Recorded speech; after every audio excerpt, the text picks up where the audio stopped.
नमन और समीर, दो दोस्त, हमेशा से ही रोमांच और डर को महसूस करने के लिए नई जगहों पर घूमने की तलाश में रहते थे।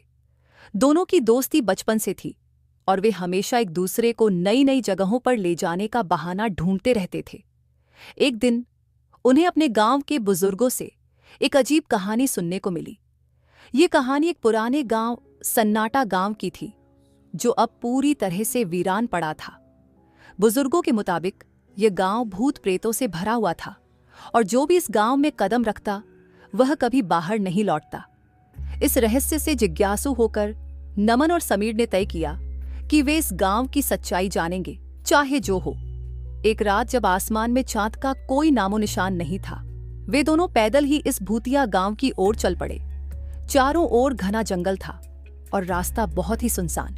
समीर थोड़ा घबराया हुआ था और नमन से कह रहा था, यार ये रास्ता कुछ तो अजीब लगता है, मुझे डर लग रहा है। नमन ने हंसी मजाक करते हुए कहा, तू हर वक्त डरता रहता है समीर, कुछ नहीं होगा, बस ये एक पुरानी कहानी है जो किसी ने बना दी है। लेकिन जैसे ही वे गांव के करीब पहुंचे, समीर का डर और बढ़ गया। गांव में घुसते ही एक अजीब सी खामोशी छाई हुई थी। घरों के दरवाजे बंद थे, खिड़कियां टूटी हुई थीं और जगह पूरी तरह से सुनसान थी। ऐसा लग रहा था जैसे गांव में किसी ने भी रहना छोड़ दिया हो।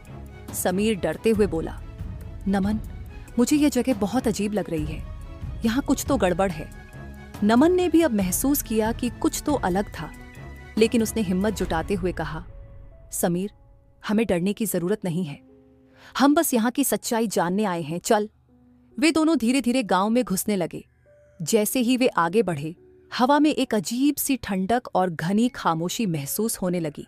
अचानक कहीं से एक तेज चीखने की आवाज आई, जो गांव के एक पुराने घर से आ रही थी।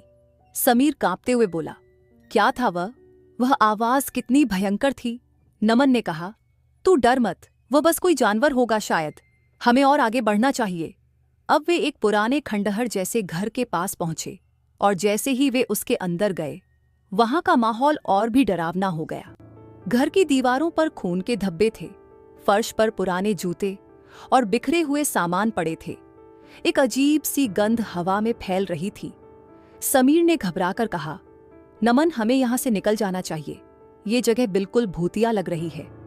नमन ने उसे शांत किया, समीर, हमें थोड़ा और आगे बढ़ना होगा, हम सिर्फ यह देखना चाहते हैं कि यहाँ क्या हो रहा है। तभी अचानक कमरे के कोने में एक हल्की रोशनी दिखाई दी और दोनों ने देखा कि दीवार पर एक पुरानी किताब रखी हुई थी। नमन ने उस किताब को उठाया और खोला। किताब में लिखा था, ये गांव हमेशा एक शापित स्थान रहा है, यहाँ की आत्माएं जो भी आता है उसे अपना शिकार बना लेती हैं। एक बार इस गांव में प्रवेश करने के बाद तुम कभी भी बाहर नहीं जा पाओगे। नमन ने घबराहट महसूस की, लेकिन उसने समीर को किताब दिखाते हुए कहा, यह सच है समीर, इस गांव में कुछ तो गड़बड़ है और अब हमें यहां से निकलना होगा। जैसे ही नमन और समीर बाहर जाने के लिए मुड़े, अचानक दरवाजे में एक खड़खड़ाहट हुई और वह खुद ब खुद बंद हो गया। दोनों ने डरते हुए दरवाजा खोला, लेकिन बाहर एक और भूतिया रूप खड़ा था। यह एक महिला का रूप था, जिसकी आंखें पूरी तरह काली हो चुकी थीं और चेहरा विकृत था। वह धीमे धीमे उनकी ओर बढ़ने लगी और बोली, तुम लोग यहाँ क्यों आए हो? समीर की आवाज कांप रही थी। हमने सुना था कि यह गांव शापित है, तो हमने सोचा कि हम यहाँ की सच्चाई जानेंगे। वह महिला भूत हंसी के साथ बोली, तुम दोनों अब इस गांव के हिस्से बन चुके हो, इस जगह से बाहर निकलने का कोई रास्ता नहीं है। भूतिया आकृतियां उभरने लगी और हवा में एक डरावनी गंध फैल गई। समीर घबराकर बोला, नमन, हमें यहाँ से बाहर निकलना होगा, मैं नहीं चाहता कि हम यहाँ फंस जाएं। लेकिन नमन अब पूरी तरह से डरा हुआ था। उसने समीर से कहा, हम फंसे हैं समीर, हमें इस जगह का राज पता करना होगा, क्योंकि अगर हम यहाँ से निकलने की कोशिश करेंगे तो ये आत्माएं हमें नहीं छोड़ेंगी। तभी अचानक कमरे में दीवारों से आवाजें आने लगी, दीवारें खड़खड़ाने लगी और कमरे में और भी भूतिया आकृतियां दिखने लगी। वे हर जगह भूतों को महसूस कर रहे थे। उनके सामने दीवारों से खून के धब्बे उभरने लगे और उनकी आंखों के सामने अजीब सी डरावनी छायाएं उभरने लगी। समीर ने कहा, नमन ये सब बहुत खतरनाक है, हम कभी नहीं निकल पाएंगे। लेकिन नमन ने अब तक रुकने का फैसला किया। समीर, हमें यह सब देखना होगा, वरना हम कभी नहीं समझ पाएंगे कि यहाँ क्या हो रहा है। तभी अचानक एक तेज आवाज आई और भूतिया आकृति सामने आ गई। उसकी आंखें जलती हुई थीं और चेहरा विकृत था।